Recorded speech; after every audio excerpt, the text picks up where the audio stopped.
Welcome back to The Price of Business. I'm your host, Kevin Price, talking to you about you and your business. You want to mention today's show brought to you by some great companies and brought to you in part by our good friends at Act 2 and, of course, Corporate Memory Solutions and Houston West Chamber of Commerce. Lots of great friends of our program on today, and we enjoyed every single one of them.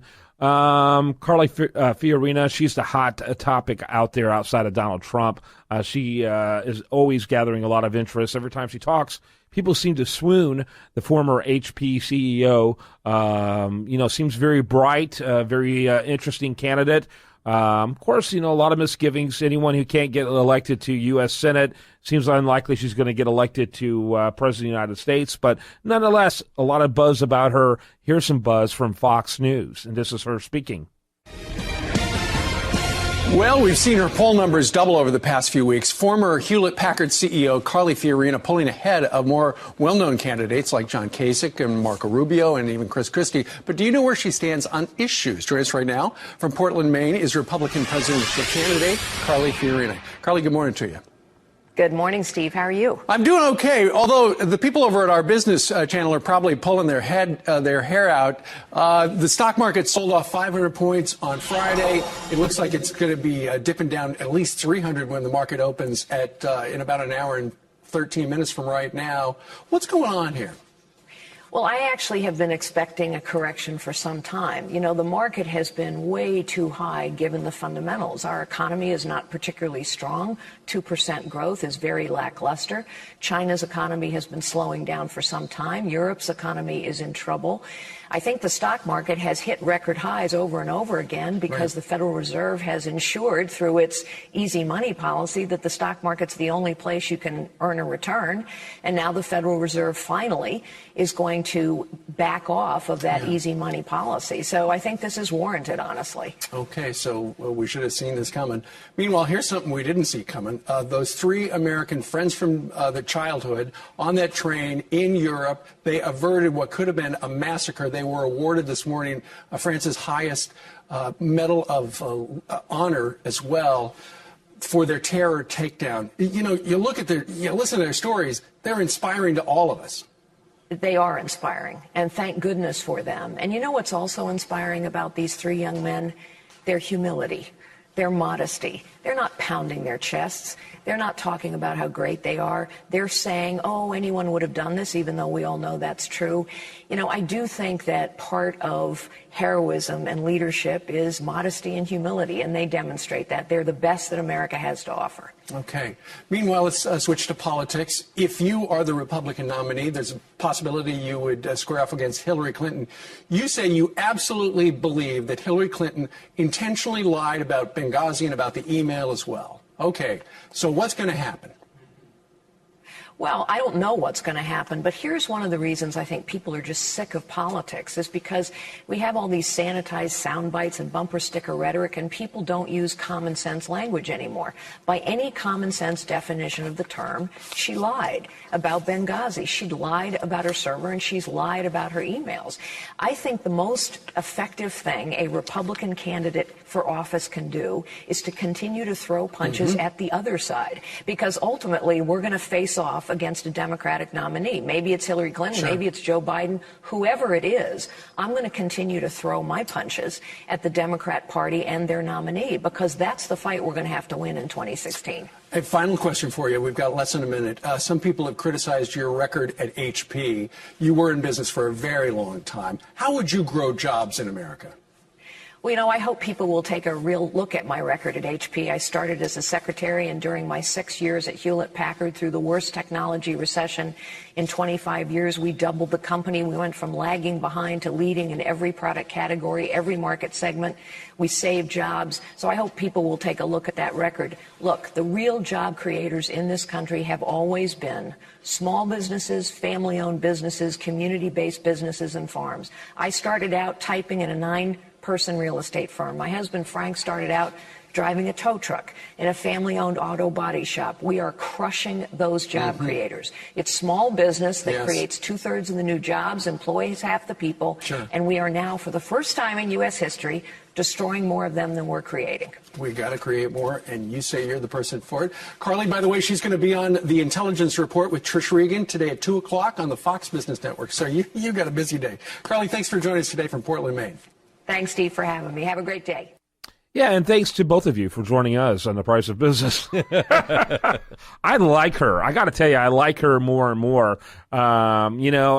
She's very sophisticated in her subtle blows on the Donald, talking about those three American heroes.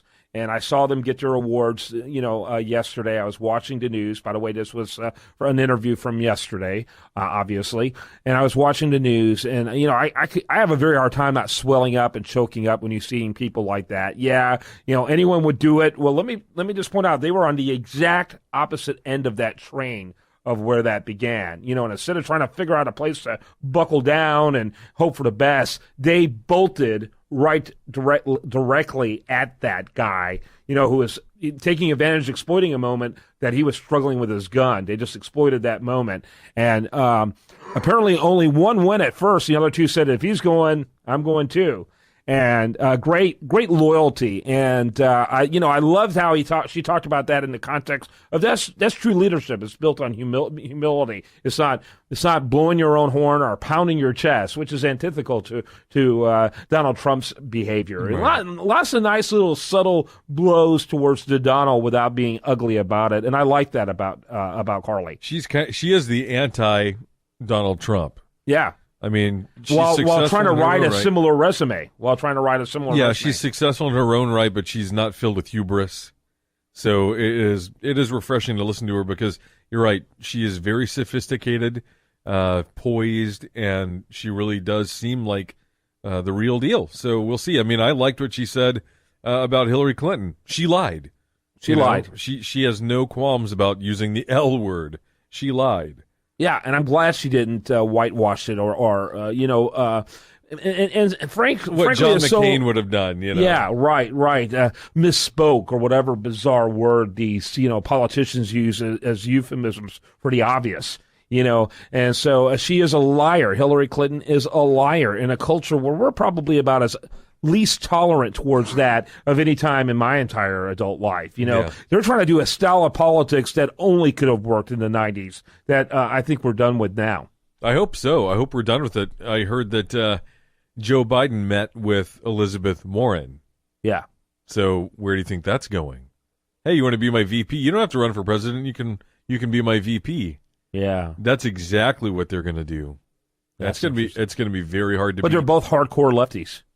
Not Joe Biden. Joe Biden's pretty hardcore. Not like Elizabeth Warren or Bernie Sanders. Well, that's Joe Biden's true. cut from more of the cloth of the Clintons, but he's just infinitely a much nicer guy. Yeah, even though he has a certain problem with speaking.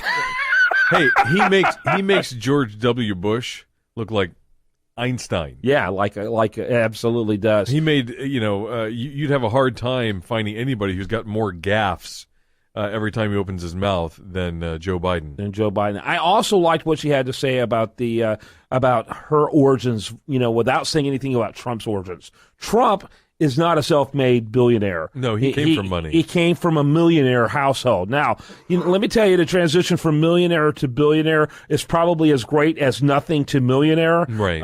But he did, he had a lot. He was going to be okay no matter what he did. His dad left him in pretty good stead as a multimillionaire. I loved what Carly had to say, starting off as a typist and once a secretary, and her husband drove trucks. And, her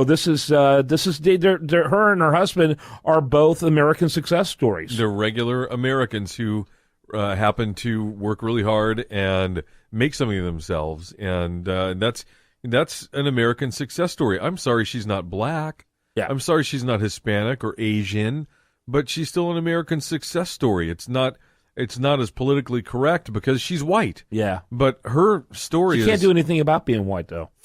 Just take her story versus Obama's story. Yeah. He was given a lot. Oh, yeah.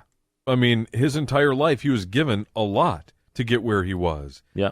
And she really, wasn't. And I just, the media will never portray it that that she's the hard scrabble, contender for president because she was a very successful CEO.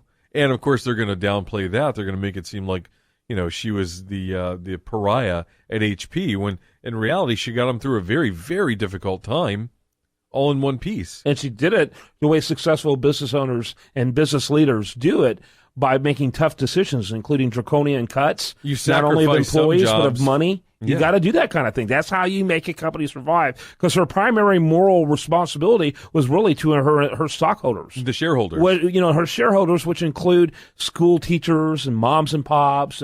But can I just tell you, her moral authority was actually, she was responsible for keeping the solvency of the company and keeping as many jobs as possible without, losing all of them. I mean, it's the mentality of union workers who want to fight for their deal or whatever, and then the entire company goes bankrupt and they're all out of work. Right. But they feel like they were righteous. They're like suicide terrorists there. Yeah, they feel like they were righteous in their protestations, and meanwhile the entire company has gone down and no one has a job. Well, she was not going to let that happen. She found the third way. Exactly right. And that's the hardest way to always find.